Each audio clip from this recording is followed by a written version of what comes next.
नमस्कार दोस्तों, श्रीनिधि भक्ति चैनल में आप सभी का फिर से एक बार स्वागत है। आज मैं आप सबके लिए श्री राम प्रभु की अनन्य भक्त माता शबरी की कहानी लेकर आई हूँ। किस तरह से माता शबरी ने भक्ति कर श्री राम प्रभु के दर्शन किए और उनकी सेवा चाकरी करी, इसके बारे में हम जानेंगे। और उन्होंने कहाँ जन्म लिया, किस तरह से वो जंगल में अकेले कुटिया बनाकर रहने लगी, इस सब के बारे में भी इस कहानी में आपको सुनने मिलेगा। लेकिन मेरी कहानी शुरू करने से पहले आप लोगों से मेरा ये निवेदन है, अगर आप लोगों ने मेरे इस चैनल को अभी तक भी सब्सक्राइब नहीं किया है तो मेरे इस चैनल को सब्सक्राइब करें, ताकि ज़्यादा से ज़्यादा आने वाली कहानियों की नोटिफिकेशंस आपको मिल सकें और आप इस तरह से अनन्य भक्तों के बारे में और व्रत उपवासों के बारे में जो भी कहानियों के अपडेट मैं अपने चैनल पे करती हूँ वो आपको ज़्यादा से ज़्यादा अपडेट मिल सके। माता शबरी के बारे में हम सभी जानते हैं, जो कि भगवान श्री राम की अनन्य भक्त थी। ये बात माता शबरी का जन्म श्री राम के जन्म से पहले ही हुआ था, तो बात भगवान राम के जन्म के पहले की है, जब भील आदिवासी कबीले के मुखिया अज के घर बेटी पैदा हुई थी। उसका नाम श्रवणा तथा दूसरा नाम शबरी रखा गया था। शबरी की माँ इंदुमती उन्हें खूब प्यार करती थी।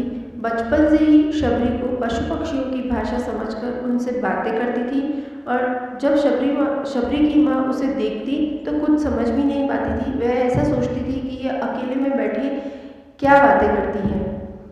कुछ समय बाद एक पंडित ने शबरी के परिवार को बताया कि वो आगे चलकर एक सन्यासिनी बन जाएगी। धीरे धीरे माता शबरी जैसे ही बड़ी हुई तो किसी पंडित ने उनके माता पिता को बताया कि कुछ समय के बाद ये आगे चलकर सन्यासिनी बन सकती है। जब इस बात का पता उनके माता पिता को चला तो उन्होंने शबरी का रिश्ता तय कर दिया। जैसे ही शादी के दिन नज़दीक आने लगे, शबरी माता के घर वालों ने खूब सारी बकरियां व अन्य जानवर घर के बाहर लाकर बांध दिए थे। जब एक दिन माता शबरी को पता चला कि ये इतनी सारी बकरियां उनके घर के बाहर लाकर बांधी है, तो माता शबरी ने उनकी माँ से पूछा कि जब माता शबरी की माँ उनके बाल बना रही थी तो उन्होंने अपनी माँ से पूछा कि इतने सारे जानवर हमारे घर के बाहर क्यों लाए गए हैं। तब उनकी माँ ने जवाब दिया, बेटी तुम्हारा विवाह होने वाला है, इसलिए हम लोगों ने इनका इंतजाम बलि के लिए किया है। तुम्हारी शादी के दिन इनकी बलि दी जाएगी और उनमें से स्वादिष्ट भोजन बना करके सबको परोसा जाएगा। यह बात सुनकर माता शबरी को बहुत दुख हुआ। काफ़ी देर तक शबरी ने उन जानवरों को आज़ाद करने के बारे में सोचा, लेकिन वह ऐसा सोचते सोचते ही उनके मन में हुआ कि अगर ये जानवर यहाँ नहीं रहेंगे तो इनकी बलि रुक सकती है। ऐसा नहीं हुआ तो मेरे घर से कहीं चले जाने पर भी यह बलि रुक सकती है। जब मैं ही नहीं रहूँगी तब विवाह नहीं होगा, और विवाह नहीं होगा तो बलि प्रथा कैसे होगी। इससे मासूम जानवर बच जाएंगे। इसी सोच के साथ जानवरों को रखी गई जगह पर शबरी माता पहुंची। उन्होंने सोचा कि इन्हें खोल देती हूँ, लेकिन वह किसी कारणवश ऐसा नहीं कर पाई। इसके बाद माता शबरी जंगल की तरफ भागने लगी। भागते भागते शबरी माँ ऋषिमुख पर्वत पर पहुँच गई। वहाँ करीब 10,000 ऋषि रहा करते थे। शबरी को लगा कि वो भी इसी जंगल में किसी तरह ऋषि मुनियों की सेवा करके अपना जीवन यापन कर लेगी। तभी से माता शबरी ऋषिमुख पर्वत पर रहने लगी। वो चुपचाप उसी जंगल में किसी एक हिस्से में रहने लगी। शबरी माता रोजाना ऋषि मुनियों की झोपड़ी के आगे झाड़ू लगाती, हवन की लकड़ियाँ भी लाकर रखती थी। ऋषि मुनियों को समझ नहीं आ रहा था कि जंगल में उनके काम अपने आप कैसे हो रहे हैं। एक दिन शबरी माता को किसी ऋषि ने देख लिया। उसे देखते ही उनका परिचय पूछा। जैसे ही शबरी माता ने कहा कि वो भील आदिवासी परिवार से संबंध रखती है, तो उसे ऋषियों ने खूब डांट लगाई, और शबरी को इस बात का बिल्कुल पता भी नहीं था कि उसकी जाति छोटी है और उसे ऋषियों द्वारा जाति की वजह से अपमान सहन करना पड़ेगा। इतना सब होने के बाद भी शबरी माँ हर किसी ऋषि मुनि के दरवाजे पहुँचती, उनके आंगन में झाड़ू लगाती, उनसे गुरु दीक्षा देने के लिए कहती। हर कोई शबरी को उसकी जाति की वजह से अपने आश्रम से भगा देता। ऐसा होते होते काफ़ी समय बीत गया। उसके बाद शबरी माता मतंग ऋषि की कुटिया में पहुंची। वहां पहुंचकर मतंग ऋषि को शबरी ने बताया कि वो उनसे गुरु दीक्षा लेना चाहती है। उन्होंने खुशी खुशी उन्हें अपने गुरुकुल में रहने दिया और भगवान से जुड़ा ज्ञान देने लगे। शबरी माँ ने भी अपने गुरु मतंग ऋषि की खूब सेवा करी और साथ ही साथ सेवा करने में कोई कसर भी नहीं छोड़ी। वो गुरुकुल के सभी काम करती थी। शबरी से खुश होकर मतंग ऋषि ने उन्हें अपनी बेटी मान लिया था। समय के साथ मतंग ऋषि का शरीर भी बूढ़ा हो गया था। उन्होंने एक दिन शबरी को अपने पास बुलाया और कहा, बेटी मैं अपना देह त्याग रहा हूँ। बहुत साल हो गए इस शरीर में रहते रहते। शबरी ने दुखी मन से कहा, आप ही तो मेरे सहारे थे इस जंगल में, जिसके सहारे मैं यहाँ रह पाई हूँ। यदि आप भी चले गए तो मैं जीकर क्या करूँगी। आप अपने संग मुझे भी ले जाइए, मैं भी अपना देह त्याग देती हूँ। मतंग ऋषि ने जवाब दिया, बेटी तुम्हें चिंता करने की कोई ज़रूरत नहीं है। राम तुम्हारी चिंता करेंगे और ध्यान भी रखेंगे। शबरी माता ने जब राम का नाम सुना तो राम का नाम सुनने के बाद पूछा, वे कौन है और मैं किस तरह उन्हें ढूंढूंगी। मतंग ऋषि ने बताया, राम और कोई नहीं भगवान है। वे तुम्हें सारे अच्छे कर्मों का फल देंगे। तुम्हें उन्हें ढूंढने की कोई ज़रूरत नहीं है। वे एक दिन खुद तुम्हें खोजते हुए इस कुटिया में आएंगे और तुम्हें उनके हाथों ही मोक्ष मिलेगा। जब तक तुम इसी आश्रम में रहो। इतना कहते ही मतंग ऋषि ने अपना शरीर त्याग दिया। शबरी के मन में मतंग ऋषि के जाने के बाद से एक ही बात थी, भगवान राम स्वयं उससे मिलने आएंगे। वो रोज राम से मिलने के लिए बाग में अच्छे अच्छे फूल लाती, पूरा आश्रम सजाती और भगवान के लिए बेर तोड़कर लाती। भगवान के लिए बेर चुनते हुए शबरी उन्हें चख लेती थी ताकि भगवान को सिर्फ मीठी बेर ही दे सके। रोजाना शबरी इसी तरह भगवान के दर्शन की आस में फूल और बेर इकट्ठा करती थी। इसी तरह इंतजार के कई साल बीत गए। शबरी माँ का शरीर एकदम मृत हो गया। एक दिन आश्रम के पास के ही तालाब में शबरी माँ पानी लेने गई। तभी पास में ही एक ऋषि ने उन्हें अछूत कहते हुए वहाँ से भागने के लिए कहा और एक पत्थर मार दिया। वो पत्थर जब शबरी को लगा तो उसे चोट लगी और खून बहने लगा।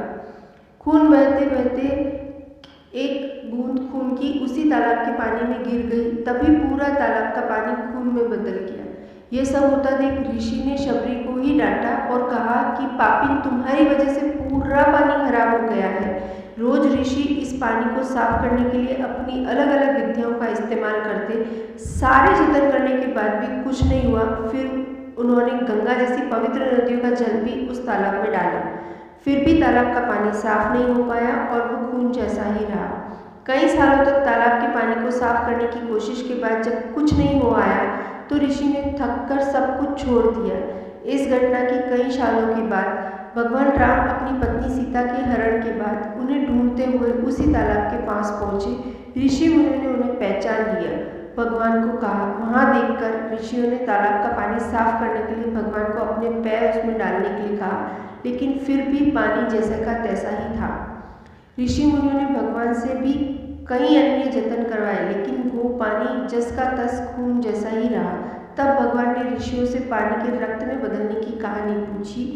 जब ऋषि ने शबरी को पत्थर मारने वाली सारी बात बताई तो उसके बाद कहा कि वो महिला ही अपवित्र है, छोटी जात की है, इसलिए ये सब कुछ हुआ है।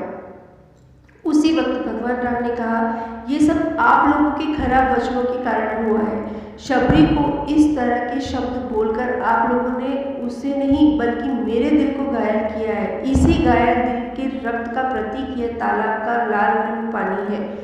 आगे भगवान बोले, कहाँ है वो माई, मैं उनसे मिलना चाहता हूँ।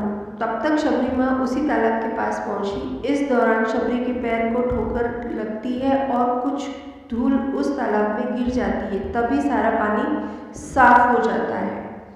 भगवान सबसे कहते हैं, देखिए आप लोगों ने क्या कुछ नहीं किया, लेकिन पानी साफ नहीं हो पाया। अभी सिर्फ इनके पैर की थोड़ी सी ही धूल इस पानी के तालाब में गई और पानी को साफ कर दिया। भगवान राम को शबरी माँ की पहचान हो चुकी थी। उन्हें प्रणाम करके शबरी ने कहा, भगवान आप मेरे साथ कुटिया में चलिए। भगवान भी खुशी खुशी माता शबरी के साथ उनकी कुटिया में चले गए। फूलों से शबरी ने भगवान राम का स्वागत किया। वो सीधे बेर तोड़ने के लिए बाग में गई और चक करके उनके लिए बेर लाई। उन्होंने बड़े ही प्यार से भगवान राम और उनके भाई लक्ष्मण को बेर दिए। भगवान राम ने भी उतने ही प्यार से उनके बेर को खाना शुरू कर दिया। तभी बेर देखकर मुंह बनाते हुए लक्ष्मण ने कहा, भैया ये झूठे हैं, इन्हें आप कैसे खा सकते हैं? भगवान ने जवाब दिया, लक्ष्मण ये जूठे नहीं बल्कि बहुत ही मीठे हैं। शबरी माई हम सबके लिए ये बहुत ही प्यार से तोड़कर लाई है। इतना कहकर भगवान राम ने प्यार से उन बेर को खाने लगे। भगवान ने जाते हुए शबरी माई से कहा, आप मुझसे जो चाहें वो मांग सकती हैं। शबरी माँ ने कहा, मतंग ऋषि के कहने पर मैं आज तक सिर्फ आपके दर्शन करने के लिए ही जी रही थी। अब आप मुझे मोक्ष प्रदान कीजिए, मैं अपना शरीर आपके सामने ही त्यागूंगी। उसी वक्त शबरी ने अपना शरीर त्याग दिया। भगवान राम ने अपने हाथों से उनका अंतिम संस्कार किया और सीता माँ की खोज के लिए आगे बढ़ गए।